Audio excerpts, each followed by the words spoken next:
Galicia conta cunha extraordinaria riqueza toponímica que se manifesta no número e na variedade dos nomes que cobren, como un manto de memoria, toda a superficie do país. Nesta viaxe polos nomes atopamos sitios que nos falan da xeografía, historia ou mesmo de lendas cargadas de significado. Pois ben, hoxe estamos nun lugar que ten todo iso e moito máis. Benvidos a esta naco do mundo chamado o Monte Pindo.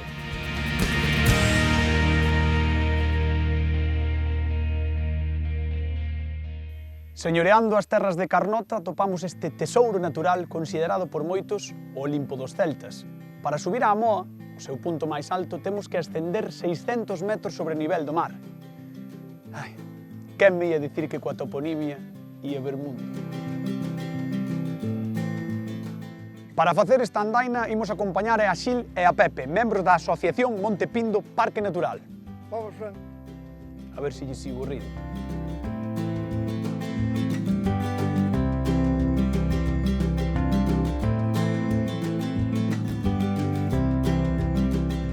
Eu, particularmente, teño unha serie de coñecementos da toponimia do lugar do Monte do Pindo gracias a xente como a Pepe, que foron transmitindo a xeracións novas todo o seu saber, todo lendas, toponimia, historias que no Monte do Pindo particularmente hai un lote delas. E gracias a xente como a Pepe, ese patrimonio non morreu, non quedou aí no olvido.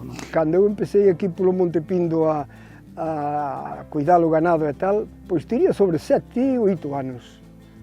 Pero viñan outros muchachos maiores e eu viña cande eles porque viñamos todos xuntos, non? Para que se faga a idea a xente que está na casa, cando tiña 7 anos, e agora vou non dicir, agora ten 87, continúa subindo o monte como se tivera 30, ou non é así, Xil? E a xente quedase pasmada de ver a súa habilidade, a súa destreza de subir polo monte cada que ten.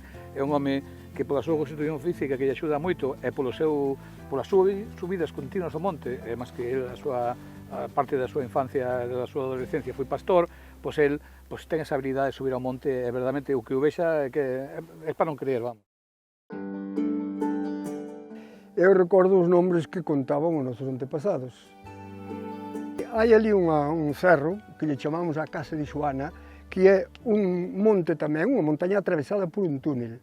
Cando había aquí animales, había toda clase de paxaros e aves corrañeras, e ele criaba a águila. E a águila chamáballe, a xente de por aquí chamáballe Xoana, a águila. Entón, como criaba ali a águila e a águila era Xoana, pois aí é a Casa de Xoana. Que chámaselle Casa da Xoana, que é o nome máis popular, Cova Casa da Xoana, pero ten outro nome que tamén é moi bonito, que hai que reivindicar, que é Revertedemos. Revertedemos. E iso porque, agora tesme que dicir a explicación. Porque a Cova da Casa da Xoana iban ali facer sortilexos, sacar o aire, e outro estaba como sitio do sagrado do Monte do Pindo, e Revertedemos, ou Casa da Xoana, que os dous nomes valen. Entón, claro, Revertedemos fai máis referencia a ese tipo de ritos que se iban a facer ali no solsticio de verán. Esta zona que vemos por aquí, que chámaselle a Cova de Zacarías, e abarca todo este terreno que vemos alrededor. É a Cova de Zacarías. E abaixo estaban en certa ocasión os veciños do Figueiro, os muchachos que estaban cuidando o seu ganado, non? E había chicos e chicas, cada un viña co seu ganado. E unha chica pois tiña un pañuelo, e un dos chicos sacoulle o pañuelo á chica sin que ela se dera conta. Como ao xogo. E agardou o pañuelo el. E despois estaba pendiente de chica a ver cando, ao mellor a chica había facer falta o pañuelo e andaría buscando e non o encontraba, non tiña, non? E entón, efectivamente, chegou un momento en que a chica necesitaba o pañuelo e andaba en busca do pañuelo e non o tiña. E dille o chico, e ti buscas o teu paniño? Pois saquei eu. E ela que lle contestou, Zacarías. De aí ven o nombre de Zacarías. Sei que é unha historia real, que pode ser completamente real. Pois sí, claro que sí. A realidade e a ficción no Monte do Pindo confúndense. Confúndense, non? A min quedame ganas de coñecer un pouco máis o monte. Levádesme a outro sitio? Pois vamos, continuamos. Veña, pois imos por aquí. Continuamos por aquí.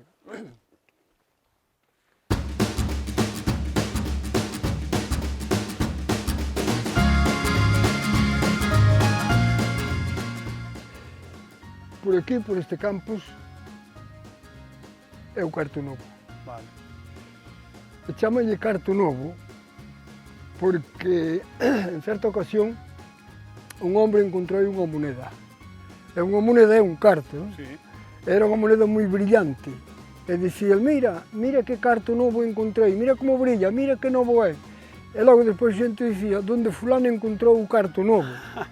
E foi quedando campo do Carto Novo. E quedou xa E presente. aí quedou.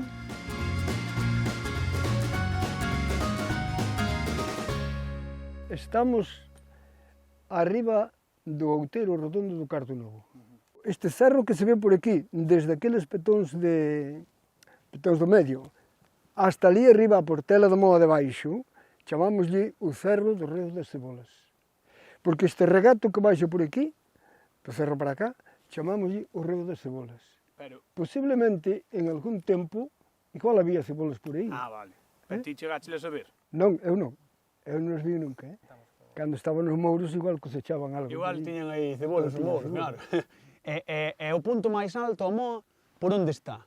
Arriba do petón da Moa, encontramos a Moa de Riba, o campo dos Conexos, e logo a Laxe da Moa, que a Laxe da Moa é o punto central do Monte Pindo, é o punto máis elevado do Monte Pindo, que está a 627 metros de altitud sobre o nivel do mar. Pois, Pepe Xil, foi un auténtico prazer falar con vos, coñecer o Monte Pindo con vos, que sodes de aquí de toda a vida.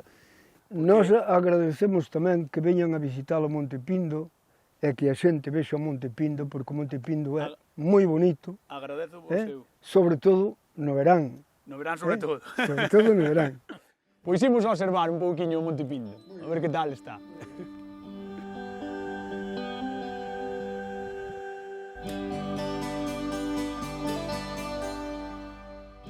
Ola Vicente, hoxe vas a alucinar porque te estou chamando dende o Monte Pindo. Pois no Pindo seguro que estás ben aireado. Sí, non o sabes ti ben. A ver, que me podes contar do topónimo?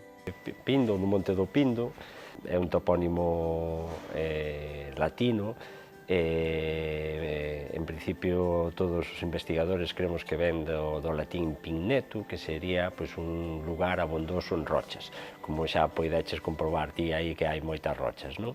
Inda así hai algún investigador que pensa que filolóxicamente é xustificado, que pode vir de pinitu, que sería un derivado de pinus, ou seja, que sería un bosque de piñeiros originariamente. Vendo a realidade que temos diante, non, nese Olimpo celta, ateigado de pedra, pois o máis lóxico é que o Pindo veña de pinnetu e que sexa pois, un monte cheo de pedras como é. Non? Non, pedras aquí hai. Veña, marcho que teño que baixar. Pois que sexa leve. Veña.